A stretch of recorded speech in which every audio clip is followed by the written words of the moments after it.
नमस्कार, good morning सभी विद्यार्थियों को मेरी तरफ से राम राम, शुभकामनाएं। हम कल जो बायोलॉजी में हमारा जो पॉइंट चल रहा था द्विबीजपत्री भ्रूण का परिवर्धन, यानी द्विबीजपत्री पादप होते हैं, उनके बीज में भ्रूण का परिवर्धन कैसे होता है। तो इसमें दो प्रकार की कोशिकाएं पढ़ी थी हमने। एक तो पढ़ी थी आधारी कोशिका और एक पढ़ी थी क्या, भ्रूणीय कोशिका। भ्रूणीय कोशिका से हमने क्या बना दिया था, भ्रूण बना दिया था, परांकुर बना दिया था, मूलांकुर बना दिया था। यहाँ पर हम दूसरी जो कोशिका है वो है आधारी कोशिका। कौन सी कोशिका है? आधारी कोशिका।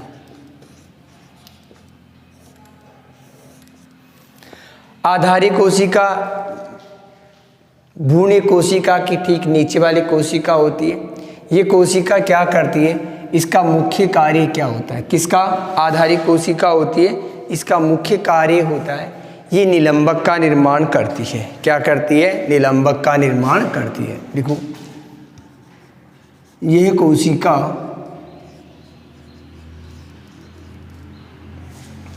विभाजित होकर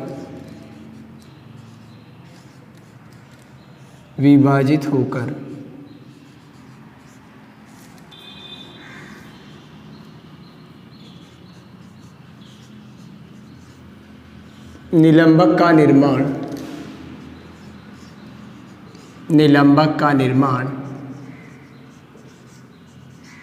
करती है। ठीक है, यानी हम यहाँ पर कोशिका पढ़ते हैं, इसमें ऐसी कोशिका, इसमें नीचे यहाँ एक लंबी संरचना पढ़ते हैं। इस लंबी संरचना का नाम क्या होता है? निलंबक कोशिका। और यहाँ पर ये हमारे पास क्या हो गया? भ्रूणीय कोशिका हो गई, निलंबक का निर्माण करती है। अब ये निलंबक होता है, ये इसका कार्य पूछता है मुख्य। क्या पूछता है? निलंबक के कार्य। तो मैं यहीं पे इसी में बता देता हूँ तुम्हें, निलंबक क्या करता है। निलंबक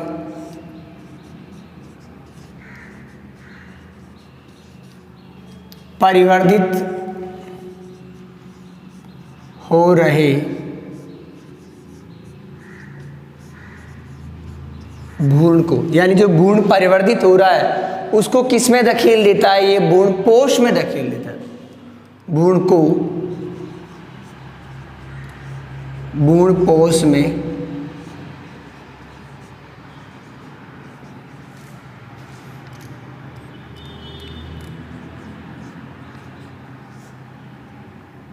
धकेल देता है।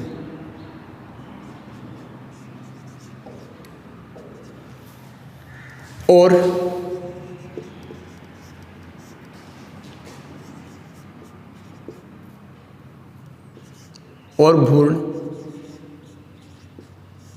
भ्रूण पोष से क्या प्राप्त करता है? पोषण प्राप्त करता है।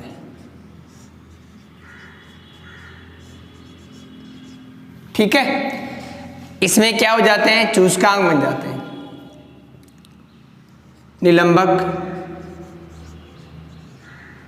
निलंबक में चूसकांग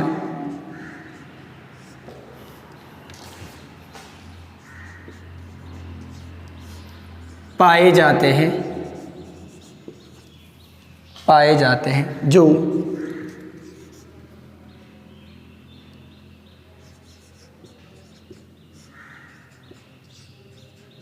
भ्रूणपोष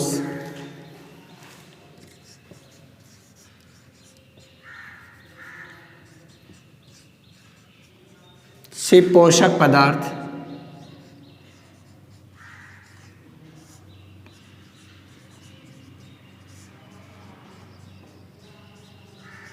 ग्रहण करते हैं। ठीक है, ये हमारे पास क्या हो गया? भ्रूण निलंबक के क्या हो गए हैं? कार्य हो गए हैं। ठीक है, इसके अलावा इसके चारों ओर क्या होती है? अध्यस्फीति त्वचा भी होती है। क्या होती है? अध्यस्फीति त्वचा भी होती है। ठीक है, अब यहाँ पर हम दो चीज पढ़ेंगे। परीक्षा में से पूछता है बीज पत्रोपरिक व बीज पत्रोद्धार में अंतर बताइए। क्या? बीज पत्रोपरिक एवं बीज पत्रोद्धार में अंतर। ठीक है, तो यहाँ पर हमारे पास क्या है, पहला है हमारे पास बीज पत्रो परिक। ठीक है, और दूसरा हमारे पास है बीज पत्रो धार। ये दो है। देखो मैं यहाँ पर डायग्राम बना रहा हूँ एक, इसमें देखना आप लोग।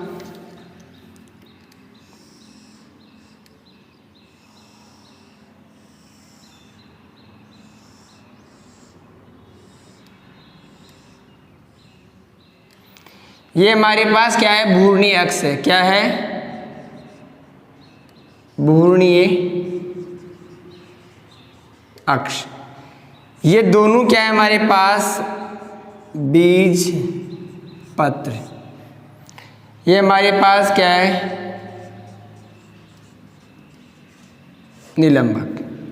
ठीक है, इस भूर्णीय अक्ष के ऊपर का जो भाग होता है, किसका, भूर्णीय अक्ष के ऊपर का जो भाग होता है, ये भूर्णीय अक्ष का ऊपरी भाग क्या कहलाता है, बीज पत्रो परिक। तो यहां पर लिख दो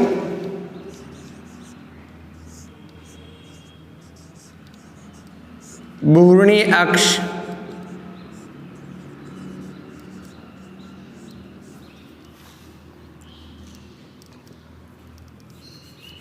के ऊपरी भाग को, ऊपरी भाग को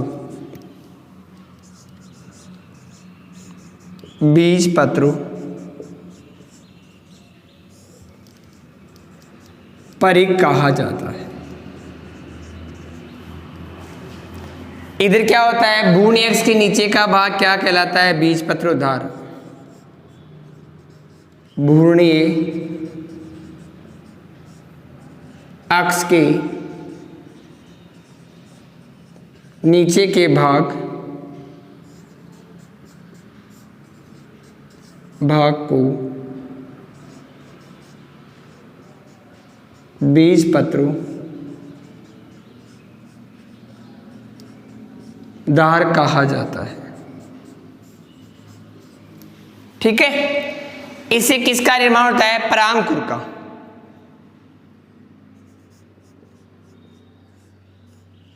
इससे परांकुर का निर्माण होता है।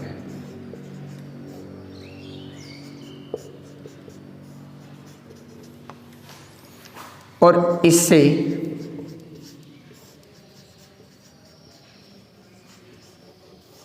मूलांकुर का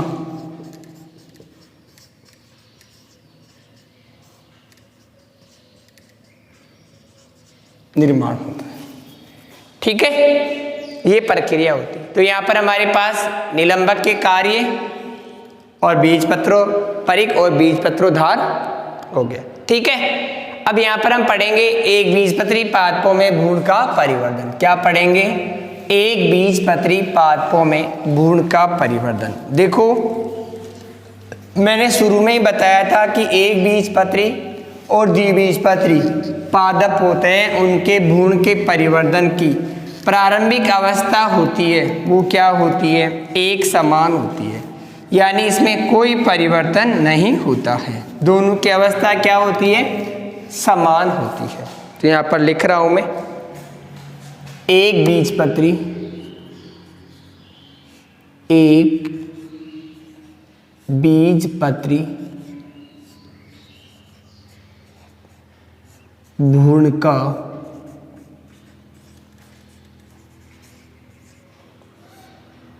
परिवर्धन। यहाँ पर एक बीजपत्री भ्रूण के परिवर्धन के बारे में हम ये पढ़ेंगे कि मैंने यहाँ बताया था कि किसका निर्माण होता है, सबसे पहले युग्मनज का निर्माण होता है। किसका निर्माण होता है, युग्मनज का निर्माण होता है। जैसे युग्मनज का निर्माण हो जाता है, युग्मनज में क्या होता है, अनुप्रस्थ विभाजन होता है। क्या होता है, अनुप्रस्थ विभाजन होता है। उस अनुप्रस्थ विभाजन से कितनी कोशिका बनती है, दो कोशिका बनती है। कितनी कोशिका बनती है, दो कोशिका बनती है। एक कोशिका होती है वो कौन सी होती है, भ्रूणीय कोशिका, और दूसरी कोशिका होती है वो कौन सी होती है? आधारी कोशिका। कौन सी होती है? आधारी कोशिका। ठीक है, यहाँ पर मैं चित्र बना रहा हूँ। ये हमारे पास एक युग्मनज है।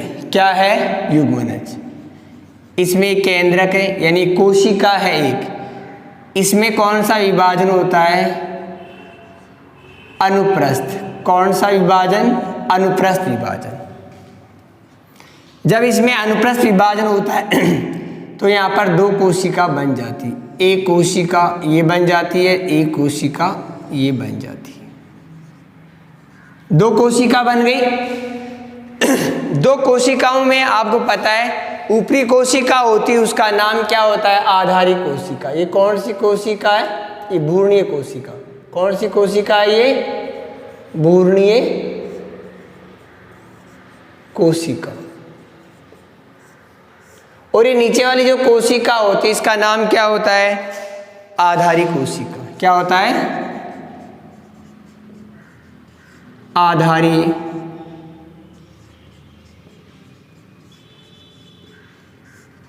कोशिका। ठीक है, अब ये जो आधारी कोशिका हो गई और ये भ्रूणीय कोशिका। अब यहाँ पर क्या होता है? इसमें सीधी सी बात ये है कि आधारी कोशिका होती है उसमें कोई विभाजन नहीं होता है। क्या होता है? कोई विभाजन नहीं होता है। और भ्रूणीय कोशिका होता है उसमें क्या होता है? विभाजन होता है। क्या होता है? विभाजन होता है यहाँ पर।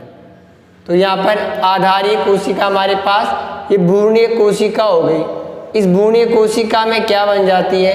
तीन कोशिका बन जाती है। कितनी कोशिका बनती है? तीन कोशिका, या तीन कोशिकाओं का एक क्या होता है? पंक्ति में होती है। तो यहाँ पर तीन कोशिका बना देते हैं। ये तीन कोशिका यहाँ पर बन गई। और ये नीचे क्या हो गया? आधारी कोशिका थी वो क्या हो गई?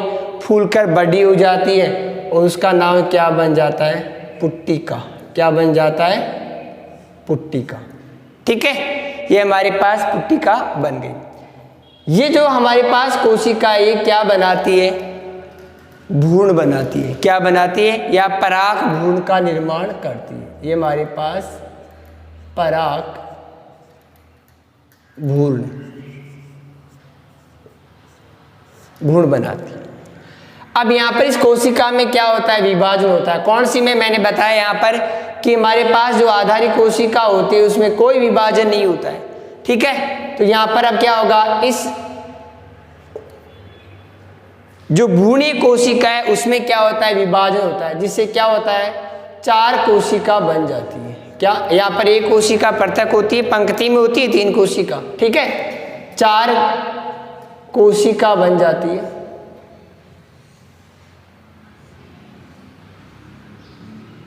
ये चार कोशिका बन गई। और ये नीचे कौन सी कोशिका है हमारे पास?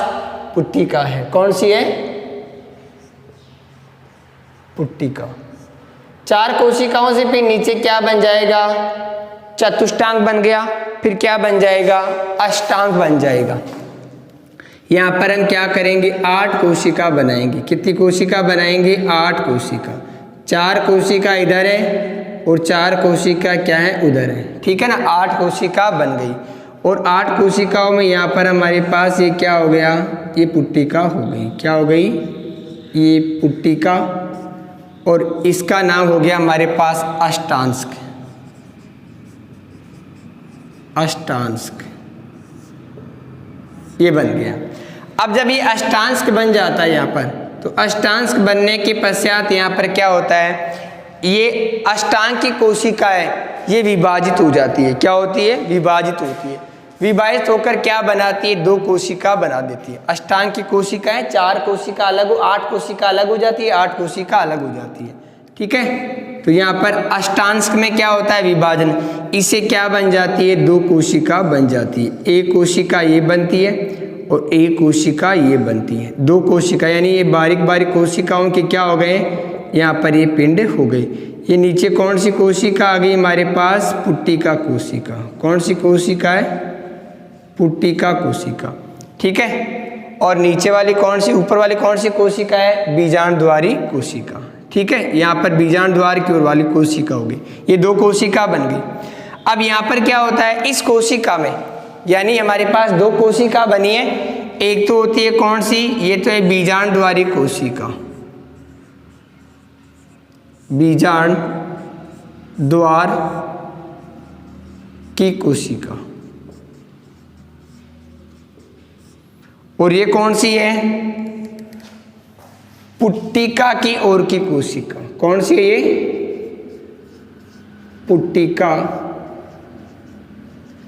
के ओर की या तरफ की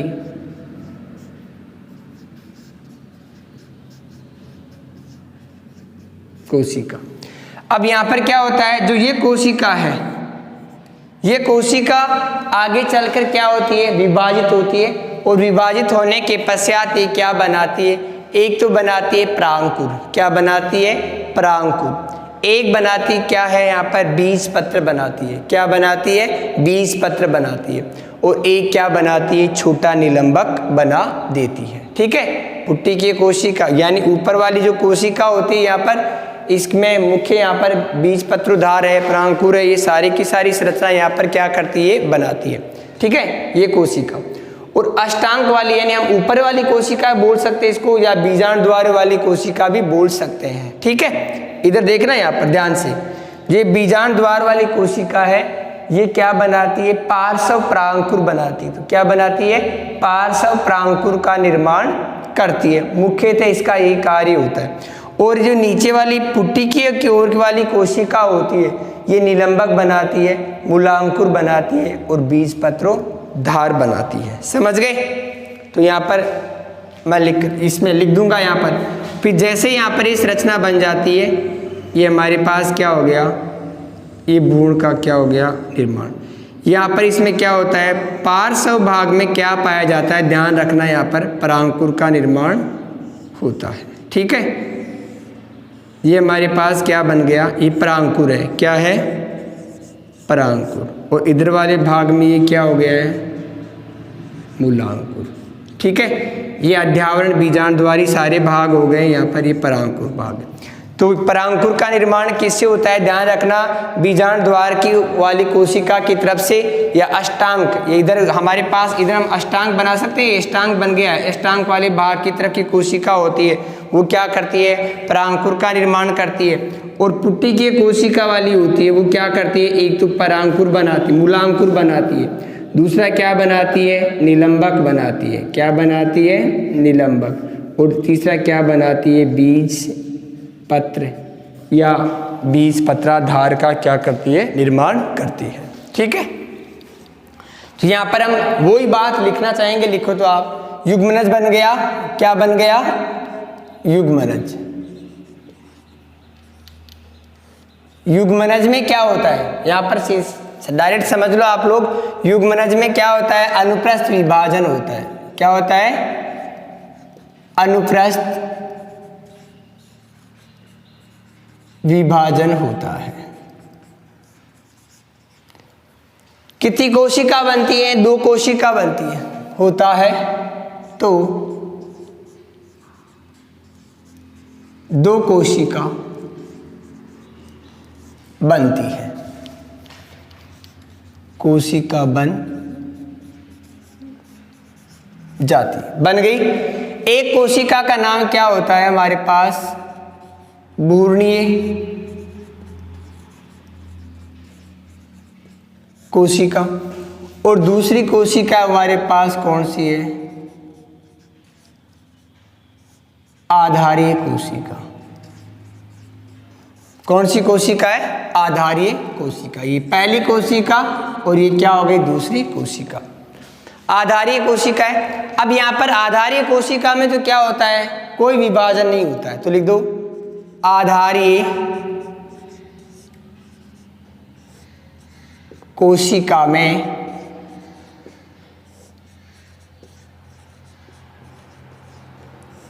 विभाजन नहीं होता है। स्टेप बाय स्टेप लिखना है आपको। विभाजन नहीं हुआ तो क्या बन जाती है, पुट्टिका बन जाती है। विभाजन नहीं होता है और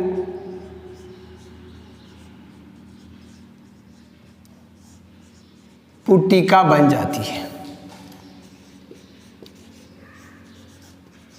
बन गई। अब यहाँ पर हमारे पास भ्रूणीय कोशिका है, उसमें पहले तो कौन सा विभाजन होता है, अनुदैर्घ्य, और बाद में कौन सा होता है, अनुप्रस्थ विभाजन होता है। क्या होता है, अनुप्रस्थ एवं अनुदैर्घ्य विभाजन। तो यहाँ पर लिख दो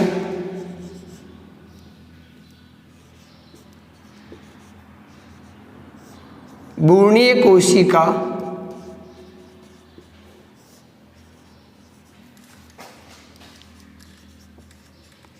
पहले अनुदैर्घ्य एवं बाद में अनुप्रस्थ विभाजन होता है।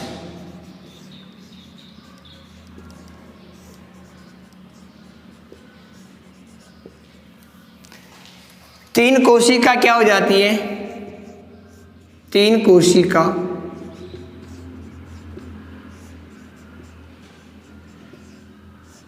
पंक्ति में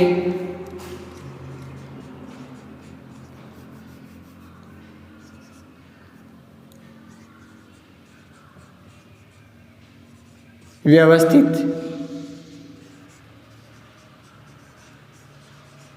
हो जाती है। क्या बन जाता है, पहले बनता है क्या, पहले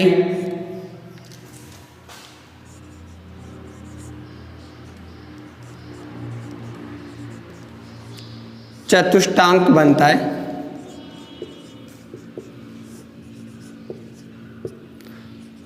और बाद में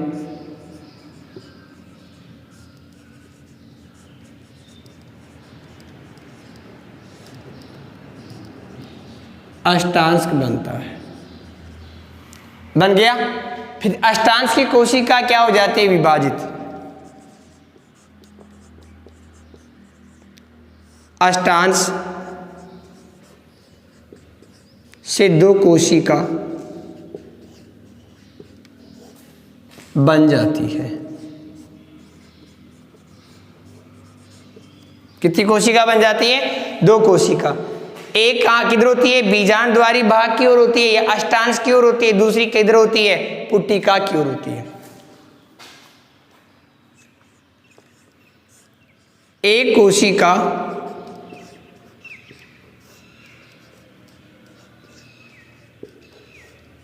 पुट्टिका की ओर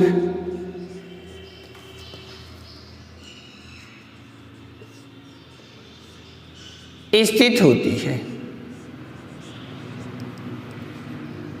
जो किस किस का निर्माण करती है, मूलांकुर बनाती है, निलंबक बनाती है, बीजपत्रोधार। जो मूलांकुर, बीजपत्रोधार एवं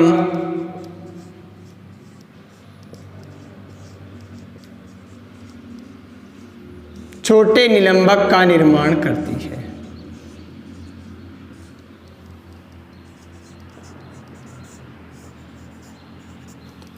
निलंबक बन गया। दूसरी कोशिका किस तरफ होती है, यानी हमारे पास अष्टांश की ओर होती है। किसकी ओर होती है, अष्टांश की ओर।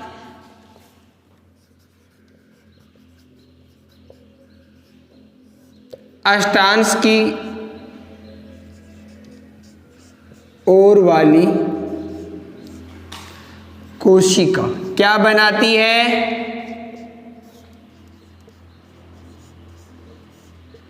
परांकुर का निर्माण करती है।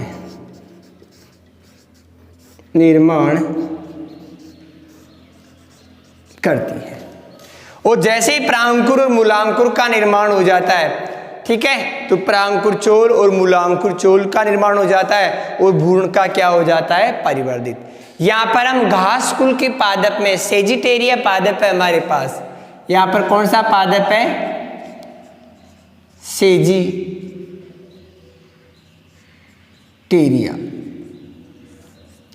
यानी घास कुल के पादपों में ऐसा होता है। हमारे पास गेहूं है, जौ है, मक्का है, सब में क्या होता है, इसी प्रकार से क्या होता है, भ्रूण का परिवर्धन होता है। अब यहाँ पर परांकुर से क्या बन जाएगा, परांकुर से प्रभाग का निर्माण हो जाएगा और मूलांकुर से किसका निर्माण हो जाएगा, मूल का निर्माण हो जाएगा। और इस प्रकार क्या होता है, एक बीजपत्री पादप में भ्रूण का परिवर्धन हो जाता है। ठीक है, यहाँ पर आप इसको एक बार दोबारा समझ सकते हैं, इसके स्क्रीनशॉट ले लो, फिर मैं दोबारा समझा दूँ आपको।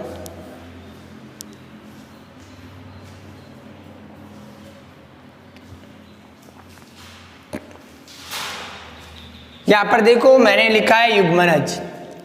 आपको बता दूं, जब निषेचन की क्रिया होती है तो नर युग्मक एवं मादा युग्मक दोनों आपस में संयुक्त होता है, तो किसका निर्माण होता है, युग्मनज का। युग्मनज में कौन सा विभाजन हो रहा है, यहाँ पर अनुप्रस्थ विभाजन। अनुप्रस्थ विभाजन होने से कितनी कोशिका बनती है, 2 कोशिका बनती है, एक भ्रूणीय कोशिका, एक आधारी कोशिका। आधारी कोशिका में क्या होता है, किसी भी प्रकार का कोई विभाजन नहीं होता है। ठीक है, और ये किसमें परिवर्तित हो जाती है, पुट्टिका में। भ्रूणीय कोशिका में क्या होता है, पराग भ्रूण बन जाता है, और पराग भ्रूण की कोशिका में क्या होता है, हमारे पास मुख्यतः 3 कोशिकाएं पंक्ति में विन्यासित हो जाती है। ठीक है, फिर यहाँ पर क्या बन जाता है, विभाजन से चतुष्टांग बन जाता है, 4 कोशिका बन जाती है। चतुष्टांग के बाद में अष्टांग बन जाता है। जब अष्टांग बन जाता है, यहाँ पर अष्टांग बनने के पश्चात अष्टांग में 2 कोशिका बनती है। 2 कोशिकाओं में एक कोशिका होती है, वो किस तरफ होती है, अष्टांग की ओर। ये हमारे पास अष्टांग भाग बोल सकते हैं, इसको क्या बोल सकते हैं, अष्टांग भाग।